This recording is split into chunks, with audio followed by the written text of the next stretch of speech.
Welcome back. Namibia continues to make strides in education, ranking amongst the top 3 African countries with the highest quality education, according to the Mo Ibrahim Foundation's Financing Africa report. This is, of course, a significant achievement reflecting years of investment and commitment to educational excellence. But how did we get there, and what does this ranking mean for the future of education in Namibia? And to unpack this and more, we're joined by the Deputy Executive Director at the Ministry of Education, Arts and Culture, that is Madam Edda Bohn. Good evening and welcome. Good evening, Nina, and thank you for inviting us. Thank you so much for being here. Now, Namibia, as I mentioned, has ranked amongst the top 3 African countries with the highest quality education. Can you walk us through the journey of where we started, Madam Bohn, the key reforms and policies that got us, to this ranking, and of course, what this recognition means for the country?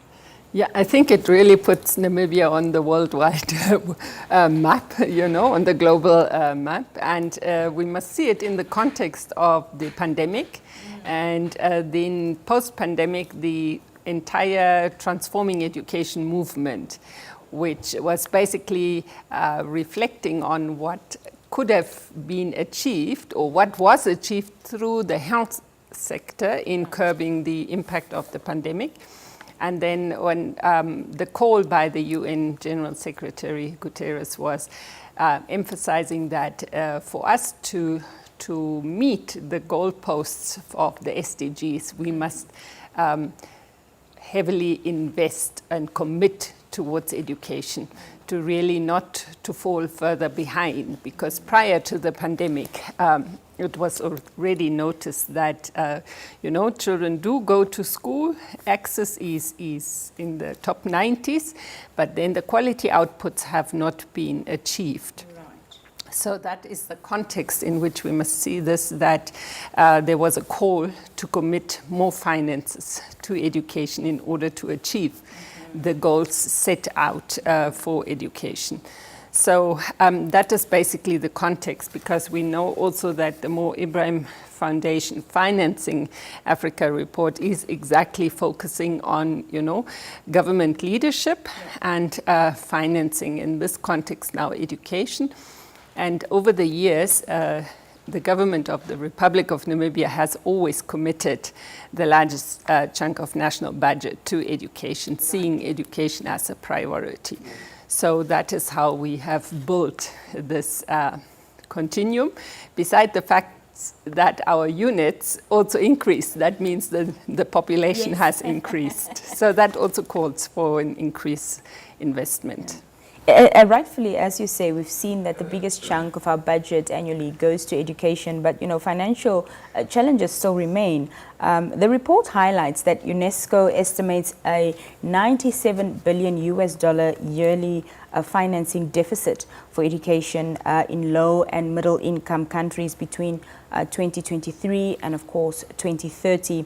And Namibia falls within this category. So how do we ensure sustainable education financing to bridge this gap that there is? Yeah, you see this gap up to 2030 is exactly there where our project charter comes in, the effort of the really detailed plan of showing how the Ministry of Education, Arts and Culture, together with the other players in the social sector of education, wish to improve educational outputs. And yes, there is a gap also in Namibia. Apart from the large commitment from government, there is a gap. And that gap is costed in the project charter and comes close to 1 billion per annum.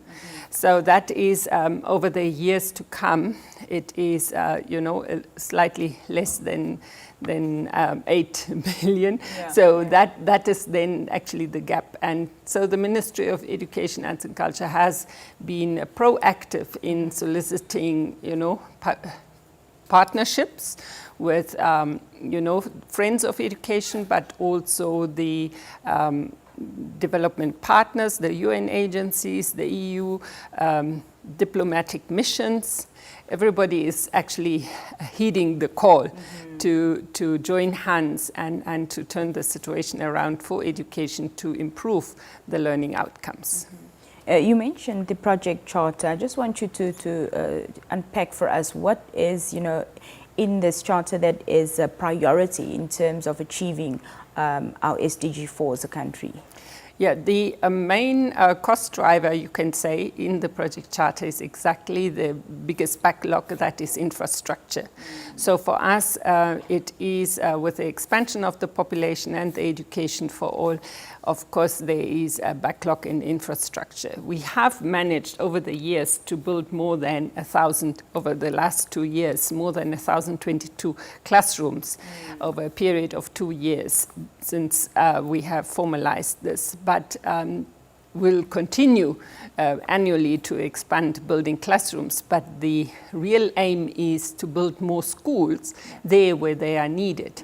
And of course, unfortunately, we have this influx to urban areas, so there is a continuous need in urban areas for more classroom space. Private sector, of course, plays a critical role in education as well. So I want to talk public-private partnerships. How can we strengthen these, to enhance the quality of education to align with global standards? Yeah, I think the way we are doing it currently is that those who are able to assist the ministry, they come forward with their project proposals and we endorse them. The enacted Public-Private Partnership Act somehow has not pulled off the same momentum as we would have wished for. But what we have really made strides with was with procuring from SOEs, and through these partnerships really making impact through these state-owned enterprises. But of course, with the current procurement of additional classrooms, especially in the area of junior primary, that's pre-primary classrooms that are funded through the European Union, there we have opened up for, open national bidding, and we're in the process of evaluating these and then awarding these to the tune of, multiple millions, but that is yet to be seen. I mean, once we have kick-started that process. There are others that are ongoing. We have managed to complete some schools that are in various regions, in Karas, in Hadap, in Erongo, in the north, in Zambezi. So there are projects ongoing, including hostels, that will expand access. And those we are, of course, also proud of, and they will be equally launched with media coverage and so on. Fantastic. Well, just finally, Madam Bohn, looking ahead, what are the biggest challenges Namibia faces in fully achieving SDG 4 by 2030? What strategies should be prioritized to overcome these hurdles to continue improving Namibia's education system?